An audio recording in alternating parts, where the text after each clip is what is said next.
Bamba and the Crystal Dragon. The sun had just risen over the forest when Bamba, the brave gorilla, heard the cries of a monkey swinging from the branches. The mountains are trembling. The ground is shaking, the monkey shouted. The forest dwellers were frightened by the noises and vibrations coming from the mountain. Bamba thumped his large paws on the ground and declared, "I must find the cause of these earthquakes." Bamba began his journey toward the mountain. Along the way, he met a cunning jackal. The jackal narrowed his eyes and said, "If I join you, we'll find smarter solutions."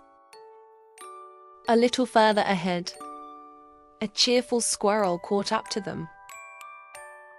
"Count me in. My quick feet will come in handy," he chirped, bouncing excitedly. When they reached the foot of the mountain, they discovered a massive cave. Its entrance was decorated with carved columns. Inside, faded ancient paintings on the walls caught their attention. The paintings depicted a dragon with crystal scales flapping its wings under sunlight. "Look at this painting!" Squirrel exclaimed. This was the dragon's lair. As they ventured deeper, they heard a strange growling sound around them. They soon arrived at a passage blocked by boulders as large as trees. Squirrel swiftly scanned the rocks and found a narrow gap barely wide enough for Bamba to squeeze through.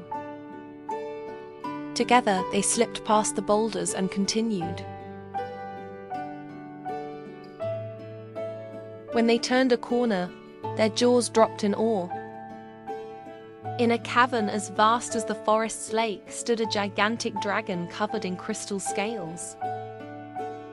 The dragon smiled warmly at its visitors. "Hello, little friends. Welcome to my home," it said. Bamba stammered, "We came to investigate the earthquakes, but we never expected to meet a dragon." The dragon bowed its head sadly.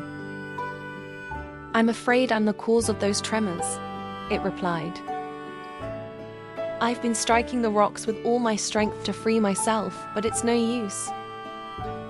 The crystal dragon sighed and continued, "I sleep for centuries and stay awake for centuries. While I slept long ago, humans dug mining tunnels into this mountain. Over time, the tunnels collapsed and loose rocks tumbled down, blocking my exit." Bamba asked, "How can we free you?" The dragon replied, "I can melt the rocks with my magical breath. But without sunlight, my power doesn't work. My ancient friends built mirrors to reflect light for me. But those mirrors remain in the ancient city below the mountain." The trio headed to the ancient city the dragon had described. At the ruins, Jackal paused before a giant mosaic. "Look at this image. The cave in this mosaic reflects light through 3 mirrors." Squirrel darted around and called out, "The mirror frames are broken. But maybe we can fix them." Bamba used his massive hands to clear the shattered pieces and crafted new frames from forest branches. Just then, a herd of rhinos emerged from the trees.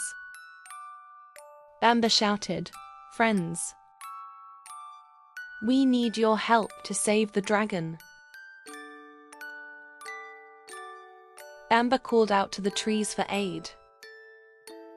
Hearing his voice, monkeys swung swiftly from branch to branch. Bamba instructed them to weave sturdy ropes from vines. With the ropes, they secured the mirrors onto the rhinos' backs, and the group set off. The rhinos carried the mirrors carefully up the mountain path. Bamba positioned the mirrors at the cave entrance. Jackal yelled, "The sun is directly overhead. Let's reflect the light." But as the beam of light entered the cave, a massive swarm of bats blocked their path. Squirrel quickly snapped off a blackberry branch, waved it in the air, and hurled it into the distance. The bats chased the berries, clearing the way for the light. They aligned the three mirrors perfectly, guiding sunlight through the boulders.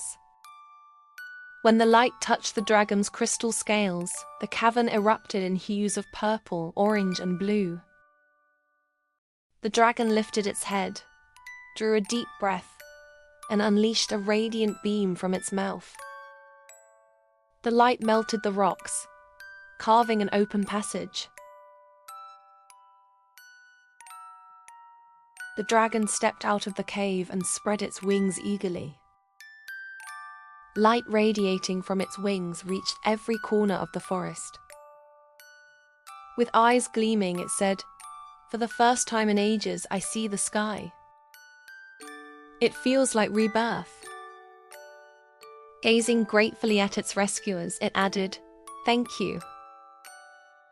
I'm free again, thanks to you." That night, all the forest dwellers gathered around the dragon. With gentle flaps of its wings, it painted starry patterns across the sky. Bamba declared, "Nothing is impossible when we work together." Jackal smirked slyly. "Next adventure needs a tougher puzzle." Squirrel, perched on a branch, laughed and countered, "Let's rest first." The dragon became a cherished friend to the animals. Every sunrise, it perched atop the mountain, its wings casting light to brighten the forest. Children named this glow Bamba's morning star. From that day on, Bamba, Jackal, and Squirrel were adored as the forest's favorite trio. No one remembered the earthquakes, for true heroism meant listening to nature's voice.